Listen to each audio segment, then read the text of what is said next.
que de pronto en pacientes pediátricos, pues la causa más frecuente es el aumento de volumen. En este aumento de volumen cervical pueden ser pues frecuentemente procesos infecciosos. En cambio, pues en el paciente adulto, las principales etiologías de este aumento de volumen en la zona cervical viene de etiologías neoplásicas. Entonces definimos que una masa en la región cervical se define como una lesión congénita o adquirida que es visible, es palpable o ha sido identificada mediante un estudio de imagen. La que sigue. Bueno, para hablarles un poquito más sobre estas masas cervicales, tenemos que, pues hay unas consideraciones anatómicas que son necesarias, que es necesario conocer. La anatomía cervical dispone de límites clínicos para su evaluación. En la parte superior limita con el borde mandibular, en la parte inferior con las clavículas y como límites laterales, pues la piel. Sabemos que son numerosos los componentes de esta anatomía cervical, que hay tejido musculoesquelético, también tiene un sistema de fascias que lo divide en espacios al cuello, que también está involucrado en un sistema endocrino que está compuesto por las glándulas tiroides y también por las paratiroides, también el tracto aerodigestivo.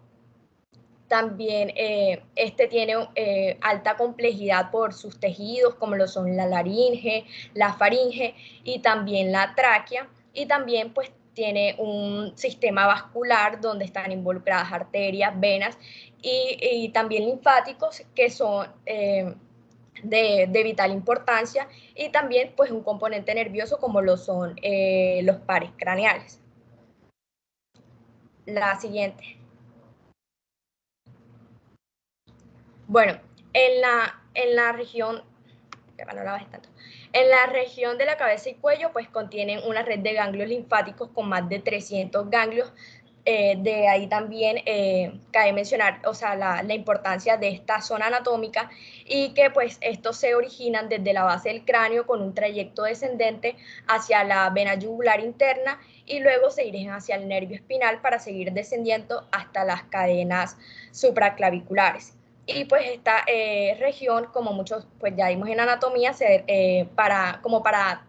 divide mejor en triángulos, y también posee, pues como ya dije anteriormente, una red ganglionar por niveles que poseen límites específicos que nos ayudan pues a delimitar cada zona y los componentes anatómicos que hay en cada zona. La siguiente. Bueno, hablando un poquito sobre la etiología de las masas cervicales, tenemos que los linfáticos cervicales obviamente son de especial importancia en esta zona debido a que su crecimiento en pacientes adultos puede considerarse de origen maligno. Sin embargo, también hay otros orígenes como lo son el infeccioso, el inflamatorio y el autoinmune, que pues también se tienen que tener en cuenta, y también pues considerar las adenopatías cervicales como un componente maligno, ya que en muchas ocasiones, pues, por no tener en cuenta ese factor, pues hay retraso en el diagnóstico de algunas patologías malignas. Estos factores de riesgo pueden ser la que sigue.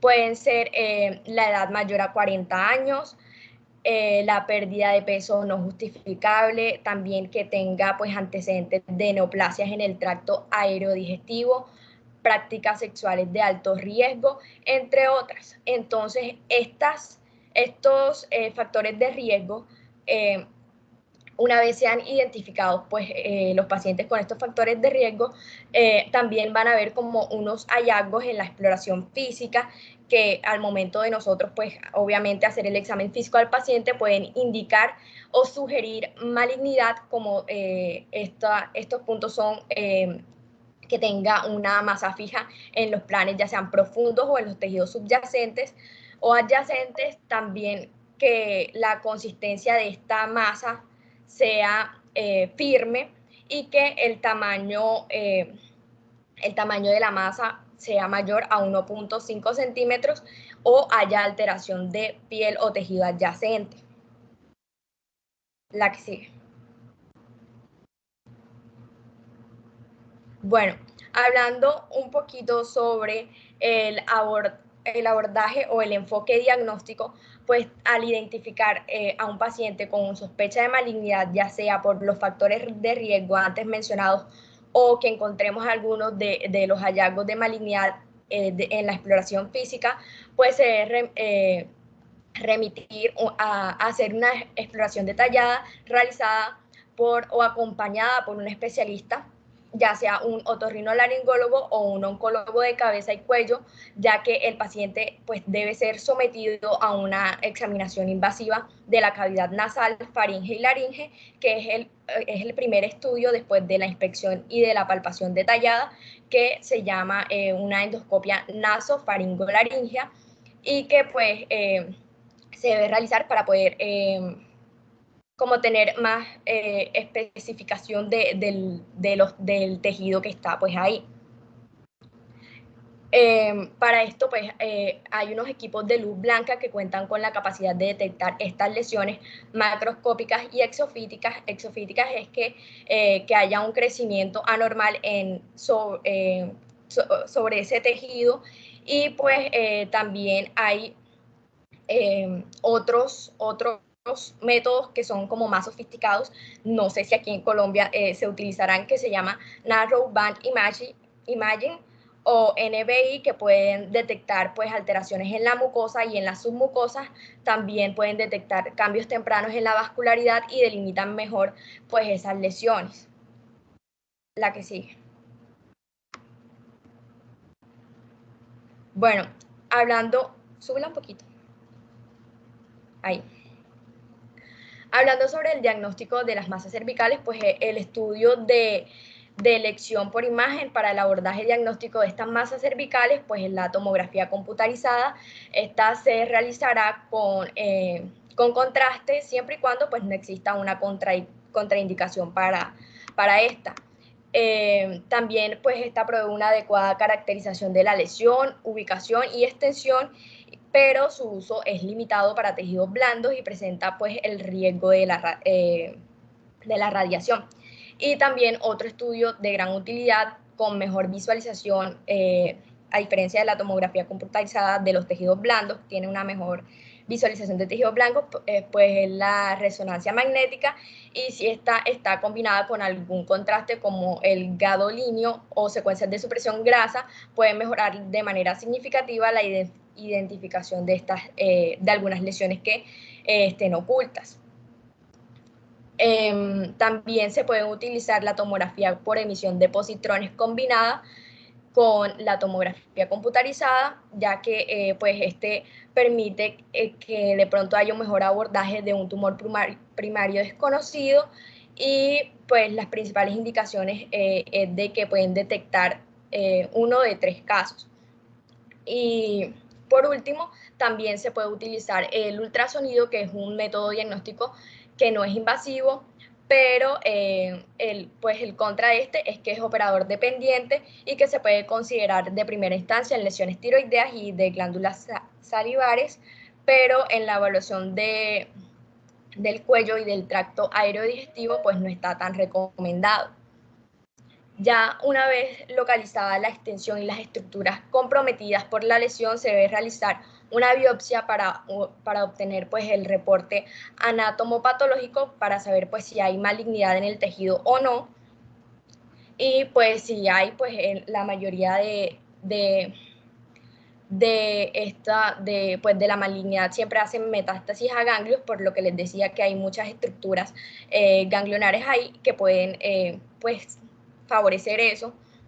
Y pues el método ideal para obtener un reporte histopatológico es la biopsia por aspiración con aguja fina o BAF, y pues varía según la patología y la estructura de a la cual se le hace la biopsia.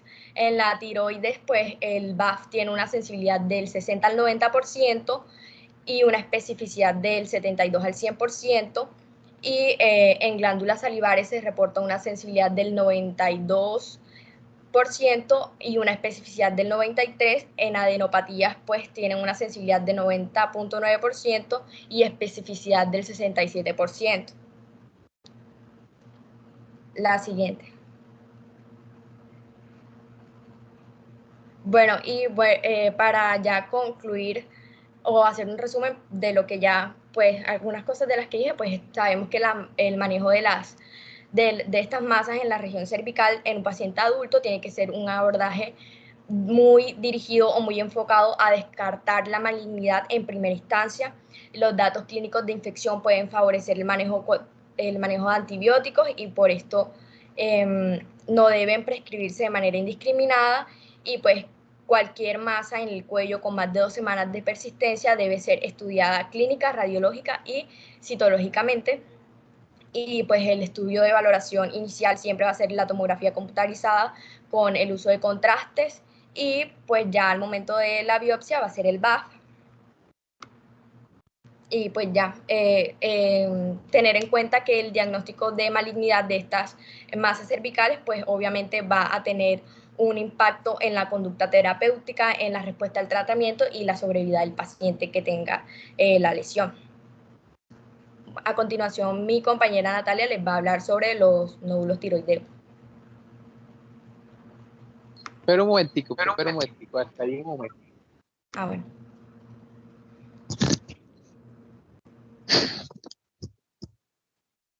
Las lesiones de cabeza y cuello, o lesiones cervicales, siempre se han convertido en un desafío. Yo no sé si alcanzaron a leer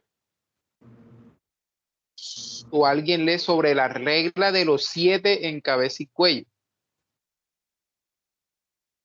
¿Sí han leído? Y es aquella donde dice que una lesión, por lo menos que tenga 7 días, es de origen inflamatorio. Una lesión de 7 años generalmente es congénita y una lesión de más o menos 7 meses es neoplásica. ¿Y a qué vamos aquí?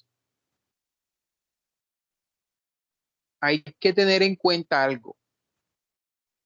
¿Por qué es importante? Porque definitivamente esto nos permite estadificar a los pacientes. ¿Cómo así, doctor? Claro. Si me llega un paciente que me dice, no, que es que tiene una lesión aquí en el cuello, pero esa lesión tiene más o menos 5 días. Antes él vivía su vida normal, no la tenía nada, le ha dado fiebre. Ya entonces yo pienso que es algo inflamatorio. ¿De qué se trata? Entonces ahí será, de pronto un absceso, una adenitis, ¿verdad? No, es que tuvo un accidente de trauma, tiene un absceso, una colección. Pero entonces si me dicen, no, es que él nació con eso, lleva 8 años, 10 años con eso y le ha venido creciendo en los últimos 3 meses, entonces ya yo tengo que pensar que es algo, un quiste pirogloso, ¿ya? Otro tipo de patologías que nos hagan pensar. Ahora no, es que él viene su vida normal, ha perdido peso, ¿ya? Nos llama la atención que le sentimos muchas lesiones en las cadenas laterales del cuello, pero además de eso, a nivel central se le palpa esta masa indurada, sólida. Eso hace más o menos un año. Entonces ya usted tiene que pensar mal por el bien del paciente. Usted lo dijo, la tomografía nos permite caracterizar mejor las lesiones. Con la tomografía podemos evidenciar la extensión de la lesión, si está en contacto o no con grandes vasos, el recorrido, incluso nos permite observar y tener claro los abordajes que se le pueden hacer desde el punto de vista quirúrgico. También podemos determinar si existen ganglios o no. Todo eso lo podemos hacer a través de la tomografía. Pero no, que el paciente presenta cambios de disfonía, de pronto está hablando y se le cansa la voz. doctor, que con el pasar del tiempo él ya la voz se le ha desgastado, no habla claro, habla ronco, dicen los pacientes. Entonces una nasofibrolaringoscopia nos va a ayudar. ¿Por qué? Nos permite ver si existe algún compromiso en las cuerdas, ¿ya? Si existe si alguna cuerda se abre más que la otra, si está paralizada o no. Eso nos explicaría que existe algún compromiso en los nervios laringeos recurrentes, de pronto por la extensión de la lesión. Además de eso, nos podíamos también, con las ayudas diagnósticas, identificar si esas lesiones comprometen los grandes vasos, si están en contacto, si lo están infiltrando o no, para determinar el tipo de cirugía que le debemos hacer a ese paciente. Hoy por hoy existen los cirujanos de cabeza y cuello. Los cirujanos de cabeza y cuello son los de la mayor competencia para el manejo de estas patologías. Y definitivamente son casos que hay que hacer cirugía, bueno, cuando se comenta malignidad hay que hacer cirugías netamente oncológicas. Ya nosotros como cirujanos generales estaríamos en la competencia de hacerlo, ya, pero muchas veces no tenemos claro, porque obviamente no es nuestra especialidad, o más bien nuestra subespecialidad, de cómo se hace un vaciamiento completo, ya cuál es la extensión, de a dónde va, qué niveles ganglionares son los que tengo que tener en cuenta, que no vi en la presentación los niveles ganglionares, cuánto tengo que hacer un vaciamiento, cuándo es un DU, ya. ¿Cuál es el nivel 1? ¿Cuál es el nivel 2? ¿Cuál es el nivel 2A? ¿Cuál es el nivel 3? ¿Cuál es el nivel 4A, el 5A? ¿Cuál es el nivel central? Ya, más adelante, ahora que hablemos de SEA tiroides, van a darse cuenta lo importante que es eso. Por otra parte, el diagnóstico se hace generalmente con ACAF. Antes lo llamamos BACAF. Recuerden que eso es un aspirado de las células de las lesiones, entonces el nombre correcto es ACAF, aspirado citológico, ¿ya? Con aguja fina. Eso traduce ACAF, ¿ya?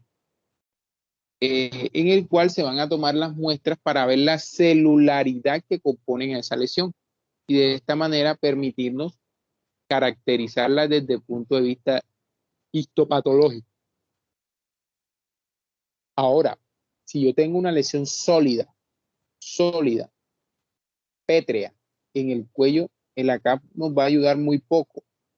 En ese caso tengo que hacer biopsias con agujas truco ecoguiadas a través de una ecografía. El radiólogo busca el sitio, ¿ya?, que está menos inervado, el sitio que está más asequible, para poder hacer una toma de muestras y sacar unos cilindros, y esos cilindros se mandan del patólogo.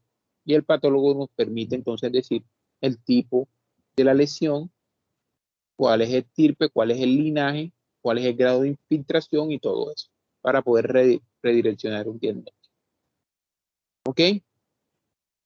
Entonces esos pacientes ya saben la regla de los 7, ya saben cómo enfocar a los pacientes dependiendo de la sintomatología.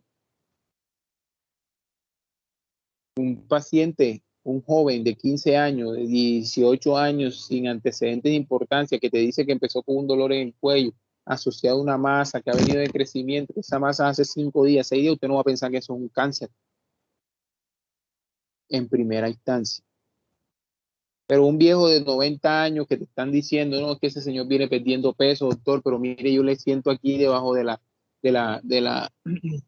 maxilar, le siento esta masa sólida, esta masa le ha venido creciendo y ahora se le está como ulcerando. Entonces, y ahí tú vas a pensar en malignidad. Entonces, la historia clínica es importante porque nos permite contextualizar los pacientes y caracterizarlos muy bien para poder orientar nuestros diagnósticos. Obviamente eso va de la mano de las ayudas diagnósticas, ecografía, TAC, nasofibrolaringoscopia y demás. ¿Estamos de acuerdo?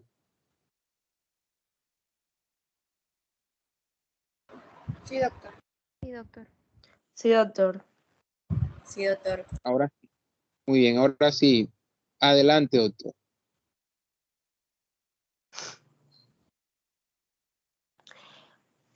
Bueno, entonces, acerca de la temática de los nódulos tiroideos, tenemos que esto se define como una lesión intratiroidea y de tipo asintomática, radiológicamente distinta al parénquima que está rodeando. Los nódulos tiroideos son una patología muy frecuente. Se estima que alrededor del 35% de la población tendrá un nódulo tiroideo a lo largo de su vida. Por lo general, los pacientes con nódulos tiroideos, como lo dije antes, presentan presentan una asintomatología.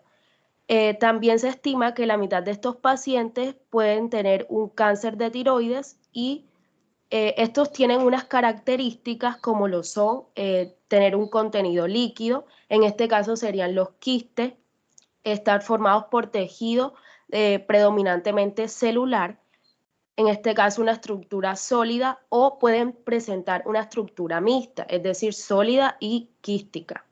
En cuanto al crecimiento, este puede producir compresiones en cuanto a las estructuras que tiene alrededor, como son la tráquea, el esófago o los nervios recurrentes. Esto va a producir en los pacientes una dificultad respiratoria, alteraciones en la deglución o en la afonía. Es por eso que en el examen físico debemos ser muy determinantes al momento de hacer las preguntas y de verificar la información que nos brinda el paciente. También, como causas o la etiología del nódulo tiroideo, tenemos que su definición no es bien conocida, pero se sabe que presenta un componente genético. Entre las causas más frecuentes tenemos una hemorragia focal, más frecuente donde se forma el nódulo. También tenemos una producción excesiva de material coloide y la tiroides autoinmune puede adquirir morfología nodular o formar un nódulo tiroide.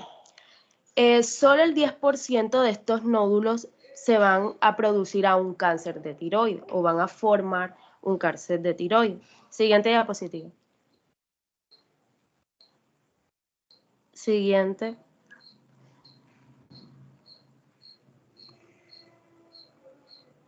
Siguiente diapositiva, porfa. Bueno, en cuanto al examen físico, debemos hacer una inspección cuidadosa y detallada, buscando los signos de la enfermedad tiroidea, como la oftalmopatía y el bocio. En cuanto a la palpación del cuello, debe incluir no solo características de la glándula y del nódulo, sino también hacer una búsqueda sistemática de adenopatías cervicales.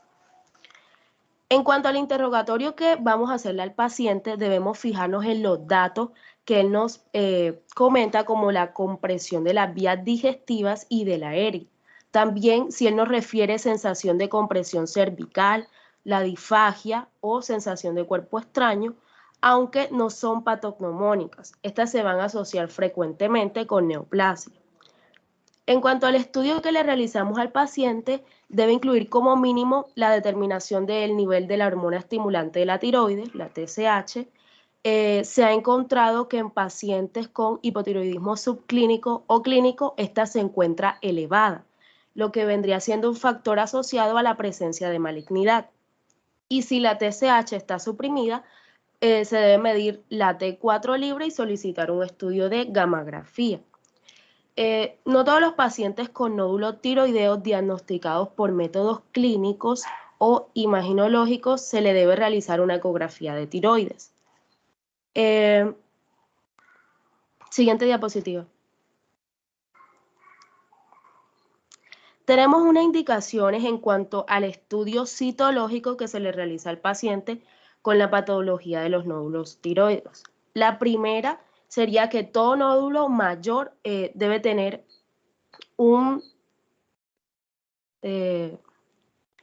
medida de más de 1 centímetro. Como segundo, tenemos que los nódulos, puede ser de cualquier tamaño, deben cumplir con las siguientes condiciones: características clínicas o en cuanto a la historia familiar de alto riesgo, es decir, que tengan antecedentes genéticos; características ecográficas sospechosas; también unas adenopatías ipsilaterales a la lesión; parálisis en cuanto a las cuerdas vocales; crecimiento extracapsular y una historia de irradiación en la infancia. En cuanto a la guía de recomendaciones de la Sociedad Latinoamericana de la Tiroides, para el manejo de estos nódulos se recomienda que sean menores de 1 centímetro, un seguimiento anual con ecografía. Y si vemos que hay evidencia de crecimiento, invasión extracapsular, ganglios linfáticos cervicales y antecedentes genéticos a carcinoma medular o neoplasias endocrinas, se debe hacer el aspirado con aguja fina, por sus siglas conocidas como ACAF. Siguiente diapositiva. Bueno, en esta tabla estamos viendo las recomendaciones de la última guía de la American Thyroid Association para la toma de la biopsia de nódulos tiroides, y en esta, según el estudio citológico que se hizo a los nódulos mayores de 1 centímetro, hubo una única excepción, que fueron los nódulos espongiformes que tuvieron una longitud de mayor a 2 centímetros. Siguiente diapositiva. En cuanto a los hallazgos de la citología, tenemos que el aspirado con aguja fina, ACAP, se debe clasificar en cuanto a 2 formas. Un diagnóstico satisfactorio, este va a tener mínimo 6 grupos celulares con al menos 10 células foliculares tiroideas cada uno, o un diagnóstico no satisfactorio, en el cual los criterios morfológicos comprenden 6 categorías: benigno, atípico o indeterminado, un patrón folicular, sospechoso para malignidad, que sea maligno o insatisfactorio. Siguiente diapositiva. Bueno, en cuanto a los tipos, el benigno se van a agrupar lo que son las lesiones con bajo riesgo de neoplasia tiroidea. Los criterios morfológicos de estas lesiones componen los siguientes grupos. Tenemos un bocio coloide o nodular, que se va a caracterizar por la presencia de abundante coloide, placas de células foliculares pequeñas, benignas, en ausencia de las características nucleares del carcinoma papilar. También va a presentar macrofolículos, macrófagos y metaplasia oncócica. Tenemos como segunda patología un bocio tirotóxico o hiperfuncional. Este se va a caracterizar por un fondo hemático sin coloide. También vamos a observar celularidad moderada y unos grupos dispersos de pequeño tamaño. Se van a caracterizar por núcleos redondos y agrandados o por un nucleolo único. Este se va a encontrar vacuolizado y marginal. Y por último, la tiroiditis linfocítica crónica, que es una mezcla de células linfoides maduras y células foliculares grandes de cambio oncocítico. Aquí vamos a observar la ausencia de coloides y algunas células gigantes ocasionalmente. Y en cuanto a la tiroiditis subaguda, este va a tener un fondo inflamatorio mixto. Vamos a encontrar granulomas epitelioides, células multinucleadas, y van a haber unos cambios epiteliales regresivos. En algunas ocasiones se presenta una ausencia de coloides, como lo vimos en la tiroiditis linfocítica crónica. Como segundo, tenemos el atípico o indeterminado. En este grupo se analiza la citología, la clínica y la radiología. Se hace un triple test. Con este se repite la punción siempre que se considere necesario. Tiene un porcentaje del 80 al 96% de diagnóstico para repetir la punción, y el promedio de los resultados a lesiones malignas es de un 5 a un 10%, por lo cual no es necesario iniciar un tratamiento quirúrgico. Como tercero tenemos el patrón folicular. En este se agrupan lesiones de riesgo bajo y medio de neoplasia. En cuanto a las lesiones, pues hay que hacer un examen de la cápsula y de los canales vasculares por medio de múltiples secciones del nódulo extirpado. Y la mayoría de estas lesiones van a ser determinadas por un tratamiento quirúrgico, como lo es la hemitiroidectomía.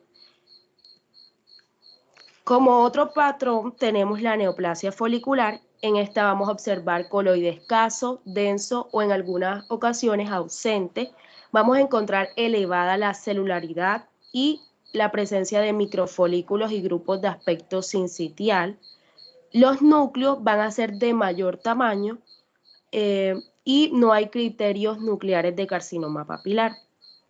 Como cuarto patrón tenemos una neoplasia folicular oncocítica, llamado también células de Huntle.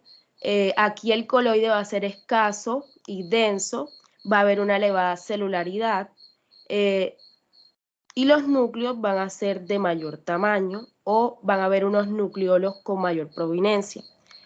Como cuarto factor tenemos el sospechoso de malignidad.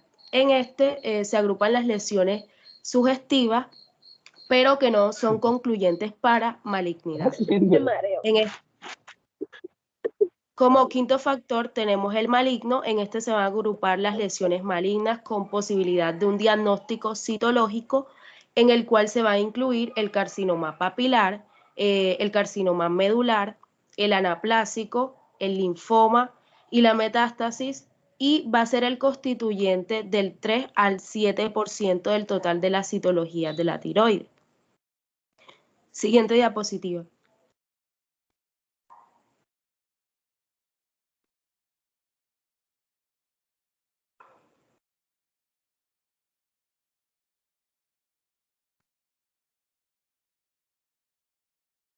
Siguiente diapositiva, porfa.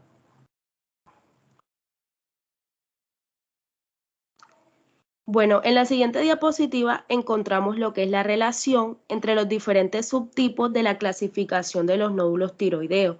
Aquí también se va a relacionar el riesgo de malignidad y la conducta adecuada para el manejo.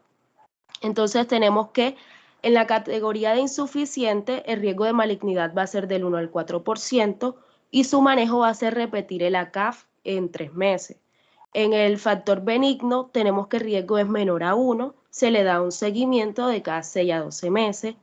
En el ASCUS, este tiene un riesgo de malignidad de 5 a 10 y su manejo sería repetir el ACAF. El tumor folicular tiene un riesgo de malignidad de 20 al 30% y su manejo va a ser quirúrgico, una levectomía más una histectomía, igual que el tumor de Hunter, que tiene una malignidad de 20 al 45. El factor sospechoso va a tener una mayor riesgo de malignidad de 70 a 75 y también su manejo sería quirúrgico. Y por último, el factor maligno, pues este obviamente va a tener mayor riesgo de malignidad y su manejo va a ser una tiroidectomía. Muchas gracias por su atención.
¿Me escuchan? Sí, doctora. Sí, doctor.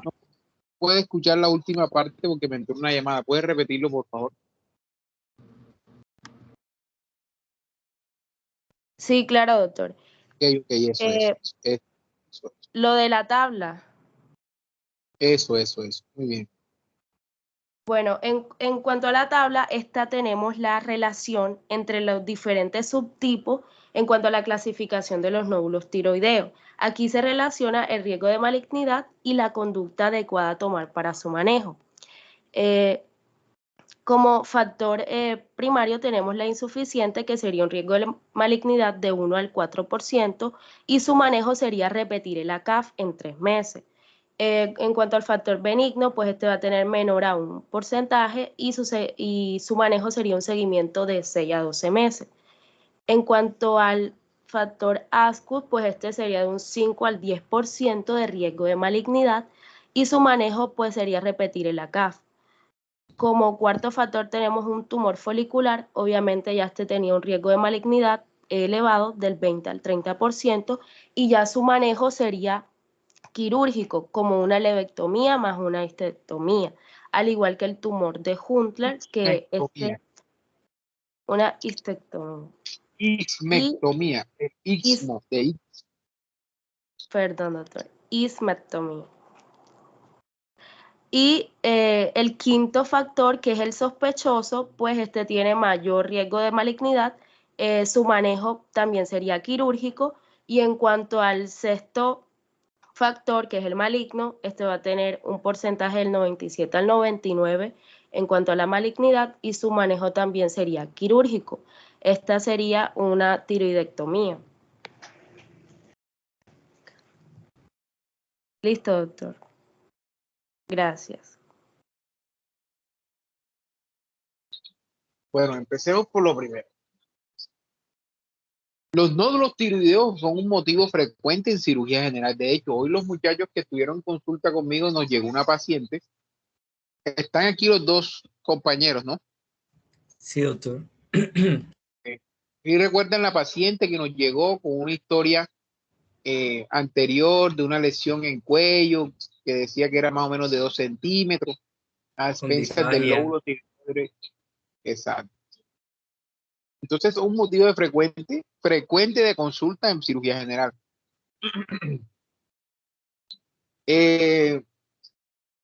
Hay que tener la claridad de algo.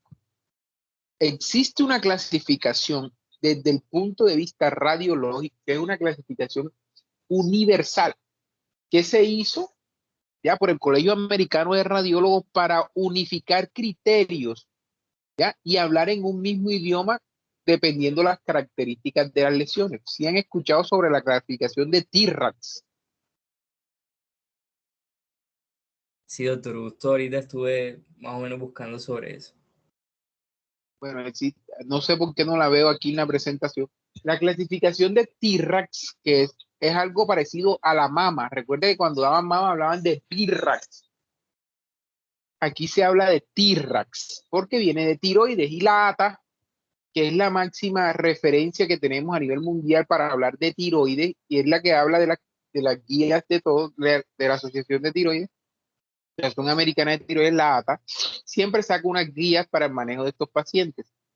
Entonces, todos nos basamos en la clasificación de TIRAX, porque la clasificación de TIRAX es lo que el radiólogo nos sugiere a nosotros como cirujanos, las características de esa lesión. Entonces, también hay una clasificación así de una tablita donde ellos dicen que es un TIRAX 1 cuando es insatisfactorio, un TIRAX 2 cuando es benigno y un TIRAX 3 cuando tiene alguna sospecha de malignidad y un TIRAX 4 cuando una sospecha más alta de malignidad y que la podemos clasificar en TIRAX A, TIRAX B, TIRAX C, ya dependiendo al compromiso y a las diferentes alteraciones morfológicas que el radiólogo está viendo de la lesión. ¿Ya? Entonces, cada vez que tenemos una clasificación TIRAX 3 hacia arriba, nosotros lo que hacemos es biopsiar a los pacientes. Del resto, hacemos controles ecográficos.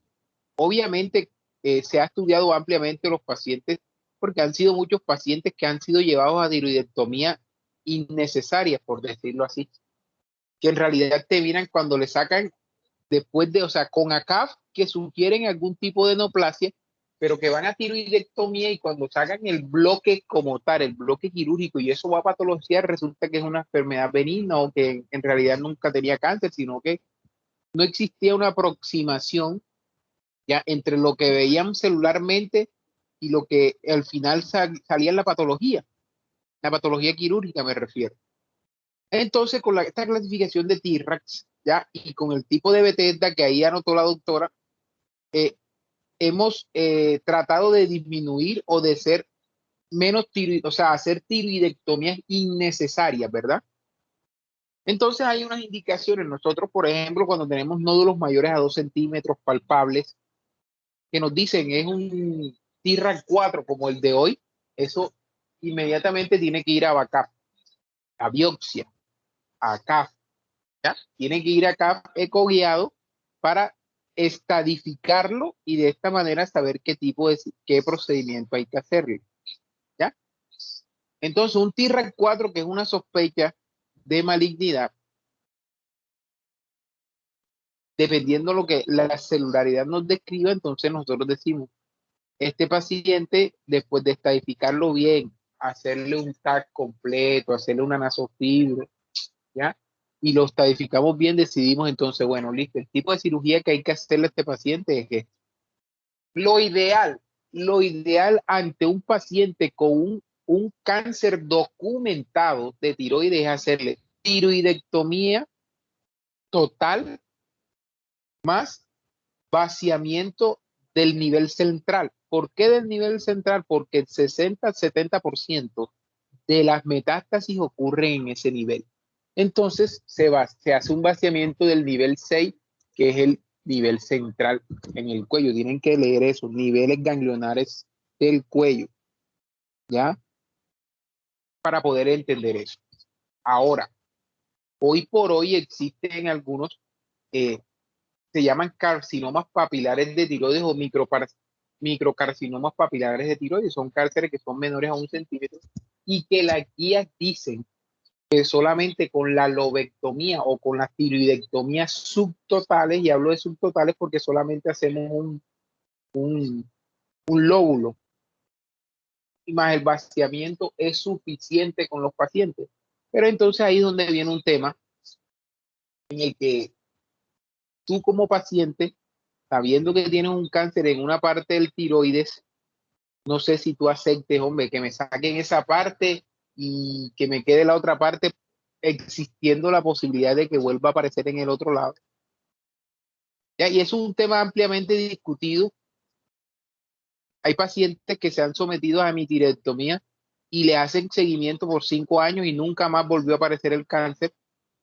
Cuando hablamos de microcarcinomas papilares de tiroides, ¿verdad? O hay pacientes que se les hizo tiroidectomía total y no les apareció, o existen pacientes también que se hizo tiroidectomía total y apareció una recaída de la enfermedad a nivel ganglionar. Entonces, el tratamiento quirúrgico depende de varias cosas, ¿ya? Del tipo de patología que presenta el paciente, ¿ya? Y del compromiso ganglionar, del tamaño, también es importante, del, del diagnóstico histopatológico. No todos los cánceres de tiroides son iguales. Existen cáncer papilares, cáncer foliculares, ¿ya? De células de Hurtle, que es un poco más agresivo, no agresivo. Y existen pacientes con cánceres anaplásicos, que son supremamente agresivos. Afortunadamente, para nuestra fortuna, casi el 80% son carcinomas papilares, que son los de mejor pronóstico. Entre todos los cánceres de tiroides, el carcinoma papilar es el que mejor pronóstico tiene y afortunadamente es el que más se ve, ¿ya? Generalmente este tipo de pacientes, después que se les haga un diagnóstico temprano, ¿ya? Se les haga una buena cirugía o un buen vaciamiento, quedan libres de enfermedad. Entonces, fíjense ustedes que es importante caracterizar bien a nuestros pacientes, orientarlos bien, ¿ya? Para poder determinar la conducta más adecuada para los pacientes. Es por eso que ustedes como médicos generales tienen que tener claro, si yo le mandé una ecografía a un paciente de cuello, es porque estoy buscando algo. Si yo le sentí una masa en el tiroides y le mando una ecografía y veo que sale un T-RAC 5, no le voy a decir, no, señor, váyase para su casa tranquilo y venga en un año, ¿yo? Porque seguramente en un año va a venir el paciente con la masa más grande difónico, con disnea porque la masa ya ha crecido y le está comprimiendo la tráquea, ¿verdad? Entonces ustedes tienen que tener claro eso, como futuros médicos generales, saber orientar al paciente y decirle, bueno, señor, mire, aquí tiene una lesión que ecográficamente el radiólogo dice que no tiene buen aspecto, ¿ya? Y yo con esto tengo que mandar al cirujano. ¿Para qué? Para que se pueda hacer un diagnóstico oportuno, se oriente bien al paciente y se le pueda hacer el tratamiento lo más posible. ¿Estamos de acuerdo? Sí, doctor. Sí, doctor. Sí, doctor.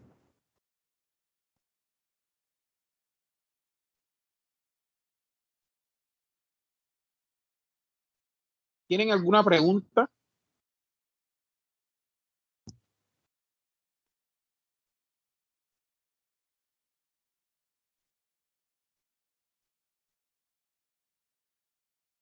Hasta aquí, ¿tienen alguna pregunta?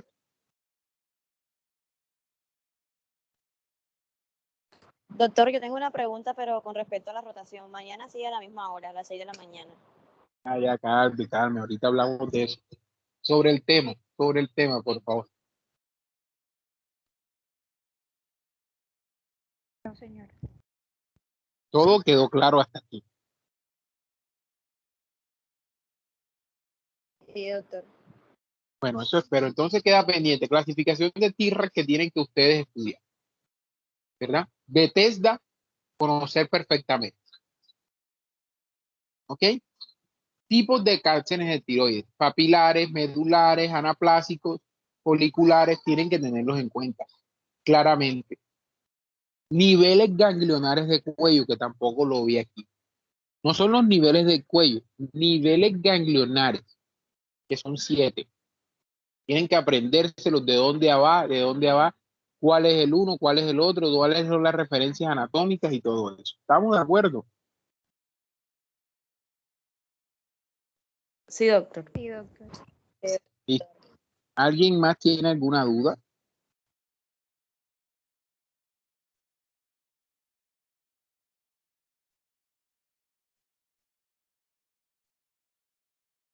Ahora sí, ¿qué estudiantes asisten el día de mañana? Ilse Correa y Andrea Vargas por la mañana. ¿Quién más? ¿Ese qué rotación es? 11:91. Y del otro grupo, ¿quién asiste?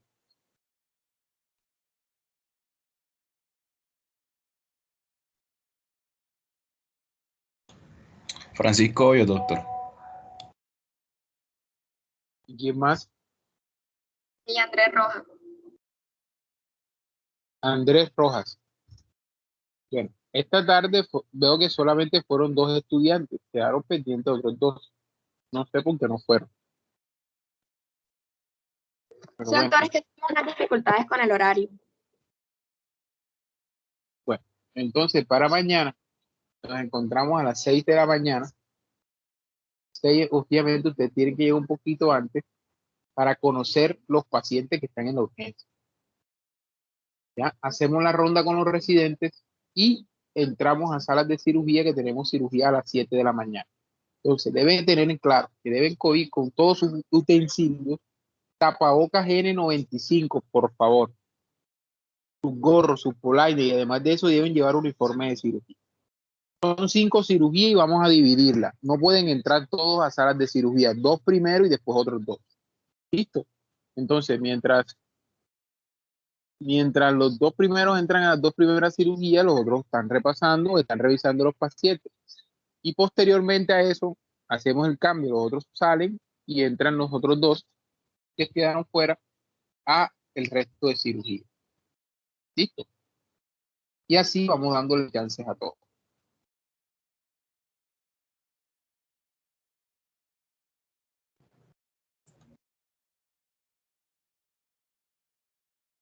Listo, doctor.